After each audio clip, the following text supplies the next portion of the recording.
nama saya Ahmad Maulana. Pada pertemuan pagi hari ini saya akan membahas mata pelajaran Akidah Akhlak kelas 7 pada bab 3. Di mana pada bab 3 ini ada beberapa materi. Materi pertama ada taubat, materi kedua ada taat, materi ketiga ada istiqomah, materi keempat ada ikhlas. Dari masing-masing materi yang saya sebutkan barusan, saya akan menjelaskan satu persatu. Kita mulai dari taubat. Taubat secara bahasa artinya kembali. Taubat secara istilah artinya kembali ke jalan yang benar dengan didasari keinginan yang kuat dalam hati untuk tidak melakukan dosa-dosa yang pernah dilakukan sebelumnya.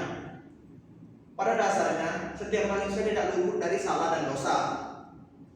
Dalam firman Allah Subhanahu wa taala, Quran surah An-Nasr surah ke-110 ayat 3. A'udzubillahi minasyaitonirrajim. Bismillahirrahmanirrahim.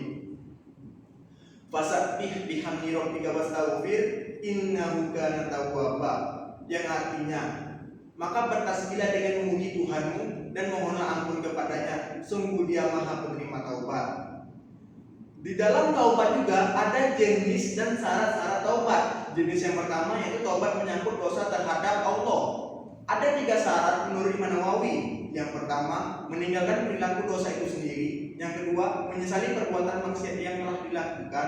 Yang ketiga, berniat tidak melakukannya lagi selamanya. Jenis yang kedua yaitu taubat menyangkut dosa terhadap manusia. Ada 4 syarat menurut Imam Nawawi. Yang pertama, meninggalkan perilaku dosa itu sendiri. Yang kedua, menyesali perbuatan maksiat yang telah dilakukan. Yang ketiga, berniat tidak melakukannya lagi selamanya. Yang keempat, membebaskan diri dari hak manusia yang dizalimi.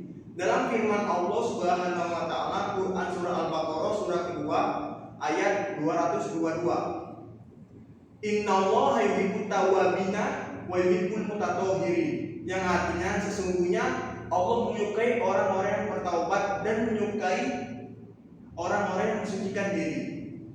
Di dalam taubat juga ada dampak positif perilaku taubat. Dampak positif perilaku taubat ini dibagi menjadi 2. Yang pertama bagi perilaku sendiri, yang kedua bagi orang lain termasuk keluarga. Bagi perilaku sendiri dibagi menjadi 3. Yang pertama, memperoleh semangat dan gairah hidup karena Allah berkenan menerima taubatnya. Yang kedua, dapat memperoleh ke jalan yang benar. Yang ketiga, memperoleh simpati masyarakat lagi. Dampak positif yang kedua yaitu bagi orang lain termasuk keluarga dibagi menjadi 2. Yang pertama, lambat laun akan mengembalikan nama baik keluarga. Yang kedua, hilangnya kecemasan keluarga dan masyarakat. Di dalam taubat juga ada perilaku membiasakan diri bertaubat. Di sini dibagi menjadi 5. Yang pertama, tidak memandang remeh dosa sekecil apapun. Yang kedua, berusaha menutupi perbuatan buruk dengan perbuatan yang baik. Yang ketiga, merasa tidak senang melihat orang lain berbuat dosa. Yang keempat, memperbanyak bergaul dengan orang-orang yang saleh. Yang kelima, berhati-hati dalam bergaul. Baik, kita masuk ke materi yang kedua yaitu materi taat. Taat secara bahasa artinya patuh, tunduk, dan setia. Secara istilah, taat berarti tunduk patuh segala perintah dan aturan yang berlaku. Dalam firman Allah Subhanahu wa taala, Quran surah An-Nisa surah keempat ayat 59. Ya ayyuhalladzina amanu atti'ullaha wa atti'ur rasula wa ulil amri minkum. Fa in tanaza'tum fi shay'in farudduhu ila Allahi wa rasulihi in kuntum tu'minu billahi wal yawmil akhir. Zalika khairu wa ahsanu ta'wila. Yang artinya, wahai orang-orang yang beriman, taatlah kepada Allah dan taatlah kepada Rasul dan ulil amri pemegang kekuasaan di antara kamu. Jika kamu berbeda pendapat, maka kembalikanlah kepada Allah, Al-Quran dan Rasulnya, sunnahnya. Jika kamu benar-benar beriman kepada Allah dan hari kemudian, yang demikian itu lebih utama bagimu dan lebih baik akibatnya. Ada satu contoh mengenai tentang taat, yaitu ada seorang pengusaha namanya Pak Zikri. Dia adalah seorang pengusaha yang sukses di mana dia memiliki 5 karyawati. 5 karyawati ini diwajibkan harus memakai hijab setiap waktu pekerjaannya. Dan jika waktu sholatnya telah tiba, maka bergegaslah ke masjid. Itu adalah satu contoh bentuk taat kepada Allah dan taat kepada Rasul. Di dalam taat juga ada dampak positif taat kepada Allah dan taat kepada Rasul. Dampak positif ini dibagi menjadi 3, yaitu memperoleh kepuasan batin, memperoleh keridhaan Allah, dan memperoleh kemenangan. Di dalam taat juga ada 4 syarat.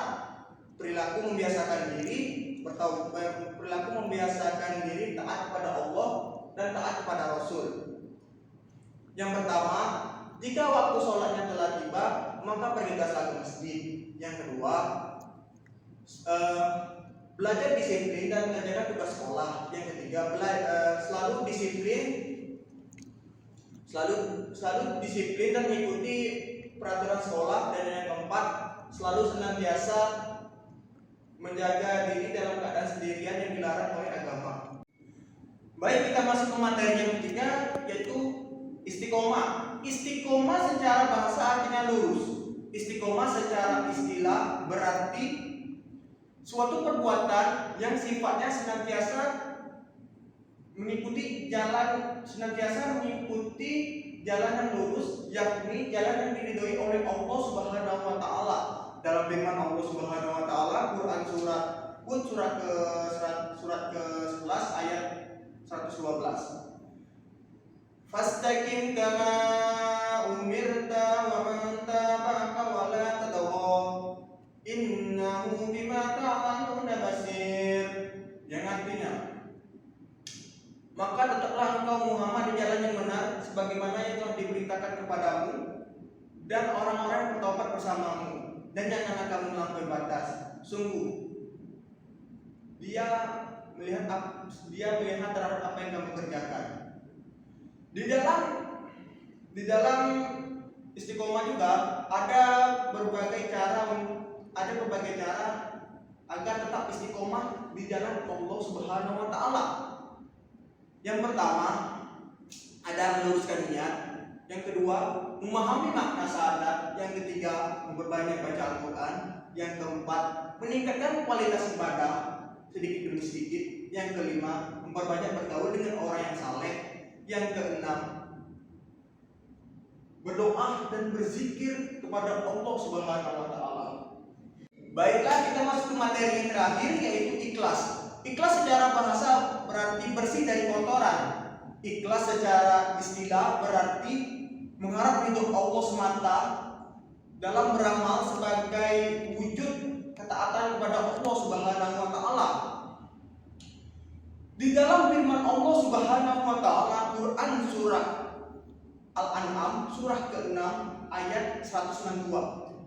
Qul inna sholati wa nusuki wa mahyaya wa mamati lillahi rabbil alamin. Yang artinya, katakanlah Muhammad, sesungguhnya sholatku, ibadahku, hidupku dan matiku hanya untuk Allah, Tuhan seluruh alam. Baiklah, telah berakhirlah pembahasan mata pelajaran akidah akhlak kelas 7 pada bab 3 dengan materi taubat, taat, istiqomah, dan ikhlas. Mungkin jika ada salah kata atau salah ucap, saya mohon maaf. Wabillahi taufiq wal hidayah. Wassalamualaikum warahmatullahi wabarakatuh.